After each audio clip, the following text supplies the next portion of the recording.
you lovely lot. So went back to do a little bit more research for you, looking into what we should obviously respect is the story of Jesus at Christmas.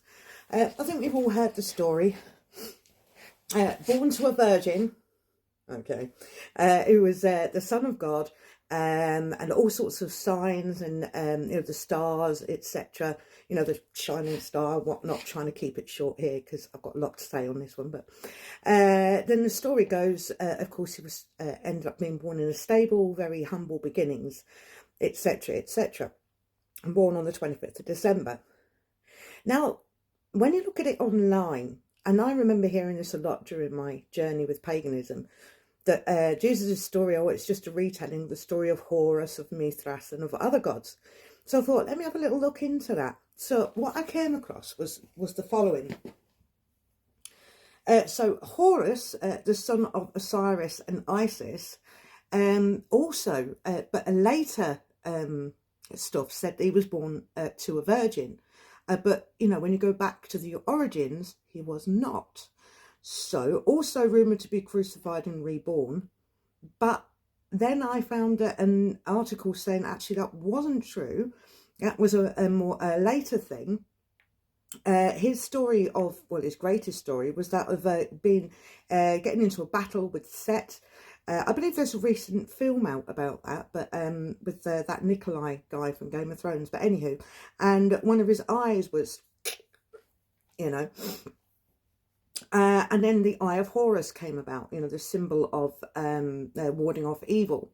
And one of the bits I read about is that one eye for him, because he was also considered a sun god. When he killed Set, he became the sun god and ruler of Egypt. So one eye represented the sun, and the eye that was lost represented the moon. So he's definitely connected with the celebration of the sun, or the winter solstice, definitely connected with that. But apparently the rest of it is actually a load of bollocks that actually came around post-Christianity spreading into Egypt.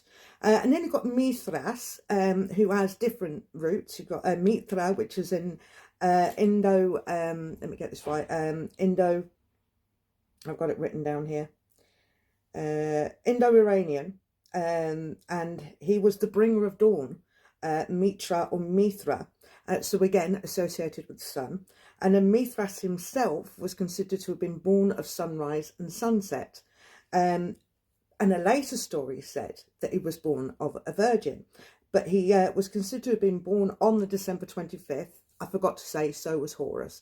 Both were considered to have been born on that date, but that date was actually at the Roman festival of Sol Invictus, or their winter solstice, which lands on the 25th or thereabouts.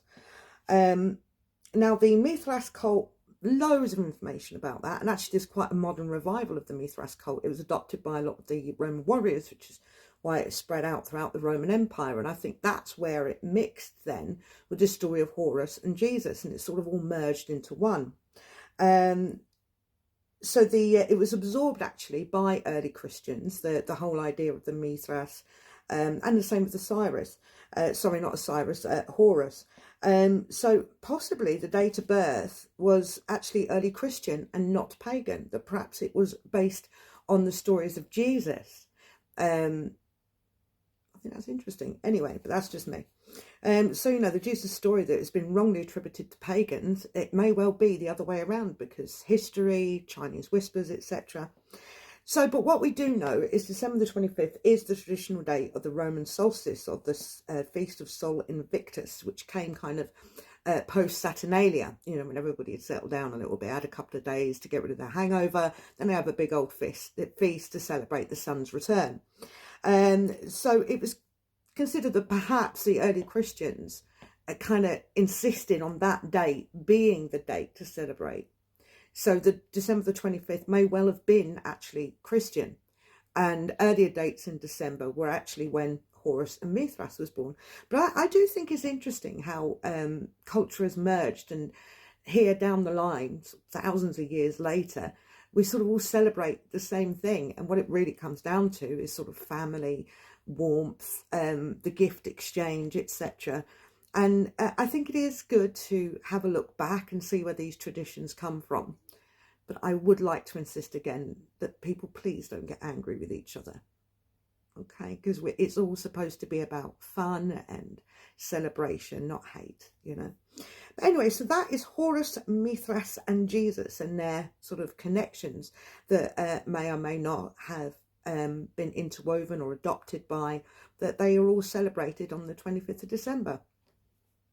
And just to add to that, while I was doing this research, the Egyptian, Greek and Roman gods of sort of ice and snow considered gods of winter. Do you remember I mentioned about the Celtic god of winter? So in Egypt, it's Esh, I believe, Greek Boreas and Roman Aquilo. So yeah, those are interesting. So you could have a little look at that, maybe tell those stories during your ritual, or do a little bit of research like I did. If you find out anything more, I'd love to know, because I'm fascinated by history, and I think it's always interesting to consider how it merged together and became what we celebrate now. So once again, happy Yule, Merry Christmas, or whatever it is you celebrate, and may the sun return soon, because goddamn it's cold.